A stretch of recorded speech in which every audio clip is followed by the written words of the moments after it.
Bonjour, c'est Mia, Positive Mind Attitude. J'avais envie de revenir aujourd'hui sur un moment qui a été important dans mon parcours. C'est tout simplement le jour où la PMA s'est imposée à nous comme presque la seule et unique solution. Et donc, en gros, c'était pour nous l'équivalent de faire un deuil, en tout cas d'un enfant conçu naturellement. Et donc, j'avais envie de revenir un petit peu sur toute cette étape du parcours parce que, évidemment, comme beaucoup de couples, à partir du moment où on avait décidé d'avoir un enfant, bien sûr, on s'imaginait bien que ça ne se ferait pas d'un coup de baguette magique, mais jamais je n'ai imaginé que ça allait prendre finalement aussi longtemps. Et donc pour nous, ce qui s'est passé, c'est que je me disais bien qu'étant donné que j'avais pris la pilule pendant quand même de nombreuses années, je pensais bien que mon corps aurait besoin d'un peu de temps évidemment pour se nettoyer. Mais j'étais loin d'imaginer, mais vraiment loin d'imaginer que ça allait prendre aussi longtemps. Et donc on dit toujours que tant qu'on n'a pas dépassé un an d'essai infructueux, c'est que ça reste un délai tout à fait normal. Et donc comme beaucoup de couples, eh bien voilà, on a commencé nos essais. Et puis finalement, le temps passait de plus en plus. Au départ, j'étais pas du tout très inquiète, voire même j'étais presque contente que ça ne vienne pas forcément tout de suite. Ça me laissait aussi le temps de me préparer psychologiquement cette idée, etc. Et donc voilà, pour moi, si ça venait après 6 mois, 8 mois, c'était parfait, éventuellement même un an, c'était ok comme délai. Et donc j'étais voilà, dans cette idée de normalité où tout va bien et on est juste dans les essais. Alors c'est très gai parce qu'en plus personne n'est au courant et donc voilà, c'est très très chouette. Sauf que finalement, les mois ont commencé à passer et contrairement à ce que je croyais, même déjà après 6 mois, après 8 mois, ça devenait déjà, le temps devenait déjà terriblement long pour moi. Et je commençais aussi tout doucement à m'inquiéter. Alors même si j'étais bien consciente qu'ayant pris la pilule, je me disais voilà, il faudra du temps et c'est normal. Ceci dit, pas forcément. Il y a plein de nanas qui prennent la pilule pendant des années, qui l'arrêtent et le mois d'après tombent enceintes. Donc ça reste aussi une possibilité. Tout le monde ne connaît pas ces difficultés-là, heureusement. Mais toujours est-il que voilà, j'étais consciente que ça prendrait un peu de temps, mais je m'imaginais évidemment jamais qu'on allait attendre aussi longtemps. On a attendu quand même pour rappel plus de 4 ans et demi. Alors ça paraît très long et en même temps ça paraît très très court aussi par rapport à d'autres qui attendent beaucoup plus longtemps.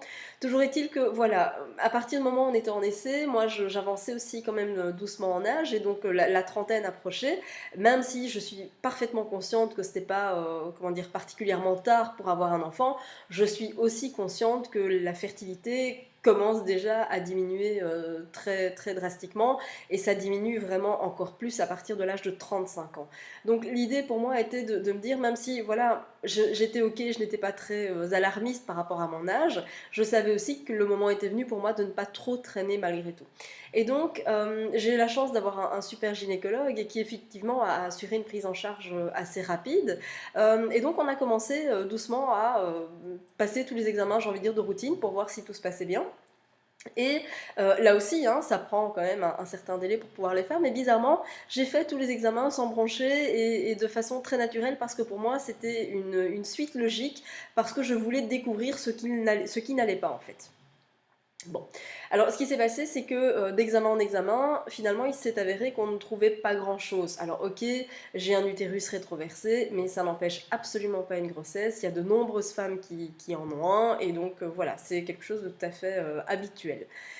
Donc ok, ça c'était une première découverte, mais c'était pas bien grave. Deuxième découverte, ok, j'avais donc le SOPK, donc le syndrome des ovaires polykystiques.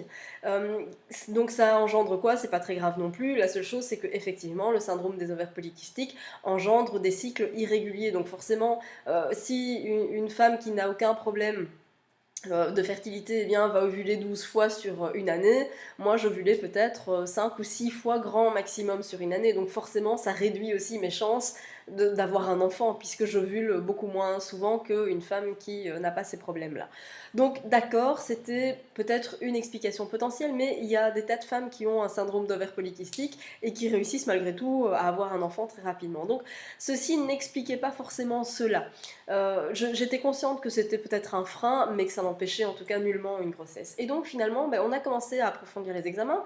Le temps a continué à passer de plus en plus parce que entre le moment où finalement On décide de faire les examens, ou on prend les rendez-vous, ou on essaye de les caser dans son agenda, parce qu'en fonction des activités professionnelles, c'est pas toujours évident à caser, où on passe les examens, où on a les résultats, où on reprend rendez-vous chez un spécialiste, etc., bah finalement, encore une année supplémentaire s'était écoulée.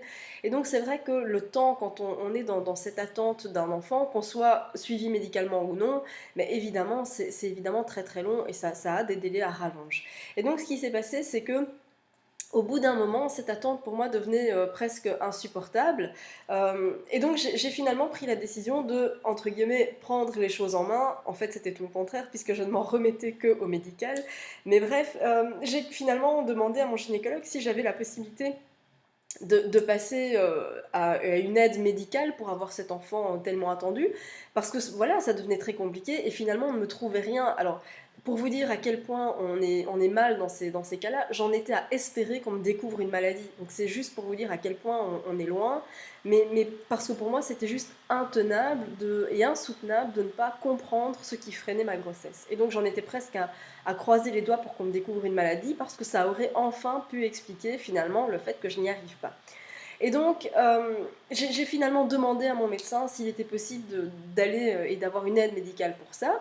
Alors, bien sûr, il a accepté et on rentrait dans les conditions, etc. Et donc, on a pu en bénéficier. Mais tout ça pour vous dire que ce qui, pour moi, à ce moment-là, a été très compliqué, malgré que la décision venait de moi. C'est pas le médecin qui m'a dit maintenant on arrête tout, on va faire appel à la médecine. C'est moi qui lui ai demandé, donc la décision est venue de moi, mais malgré tout ça, j'ai eu énormément de difficultés à faire le deuil d'un enfant qui était conçu naturellement, parce qu'évidemment dans ma tête, pour moi, c'était évidemment quelque chose, c'était la suite logique de notre relation, et donc bah, ça se faisait à deux, et pas à neuf ou à dix dans une salle et un laboratoire. Donc ça a été pour moi quelque chose qui a été particulièrement compliqué. Et voilà, et ce que j'ignorais aussi, c'est que bien sûr, ce n'était qu'un début, parce qu'à partir du moment où on rentre là-dedans, on est reparti pour toute une batterie d'examens, etc. Et donc les délais sont vraiment très très longs. Mais tout ça pour vous dire que pour moi, ce qui a été le plus compliqué à gérer, malgré que ça venait de ma part, eh bien, ça a été finalement de faire ce deuil d'un enfant conçu naturellement. Alors j'imagine en plus ce qu'on peut ressentir à partir du moment où c'est pas nous qui prenons la décision, mais où c'est le médecin qui vous l'impose en vous disant, là maintenant, il n'y a plus d'autre choix, on passe par le médical. Et l'idée de cette petite capsule vidéo n'est évidemment pas de vous désespérer en vous disant oh là là c'est catastrophique, etc. Pas du tout, pas du tout, pas du tout. Mais c'est d'ailleurs un des points que j'aborde particulièrement dans la méthode IM que j'ai mise au point, parce que je suis intimement convaincue que plus on est préparé à quelque chose et mieux on réussit à surmonter les difficultés. Et donc l'objectif de cette capsule, et notamment aussi de la méthode IM, c'est de vous aider à reprendre les rênes de votre projet de maternité, et donc à vous permettre d'être mieux sensibiliser, conscientiser sur quels sont les choix qui s'offrent à vous. Qu'est-ce que vous allez vivre, comment vous allez le vivre, etc. Pourquoi? Parce que ça va vous permettre justement de passer bien mieux au-dessus de certains obstacles que ce que je n'ai pu moi le faire à l'époque. Et donc voilà, l'idée c'est simplement de vous dire que effectivement ça a été très compliqué pour moi de faire le deuil d'une grossesse naturelle.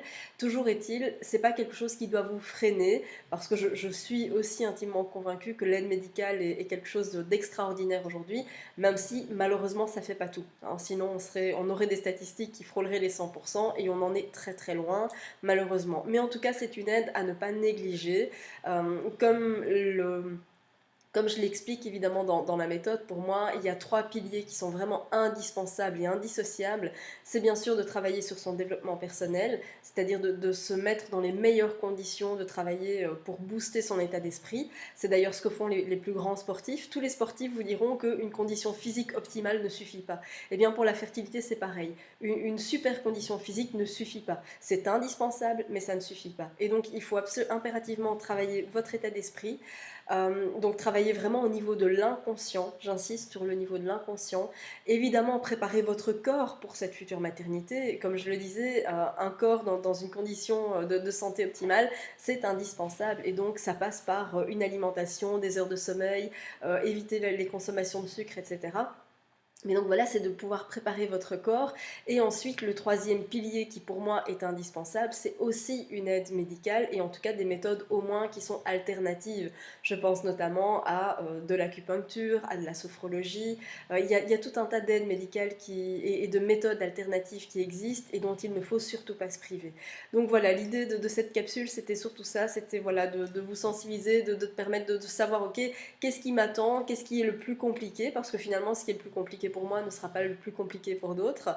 Et si bien sûr tu as des commentaires à me partager par rapport justement à ton vécu, à ce qui a été le plus compliqué pour moi en PMA, eh bien je t'en prie, laisse un commentaire sous la vidéo, en dessous, ça me fera plaisir de les lire et d'y répondre, parce que voilà, je suis convaincue que c'est en étant mieux préparé qu'on réussira à mettre toutes les chances de son côté. Voilà, c'était Mia dans la capsule Positive Mind Attitude, je te dis à très bientôt pour la suite.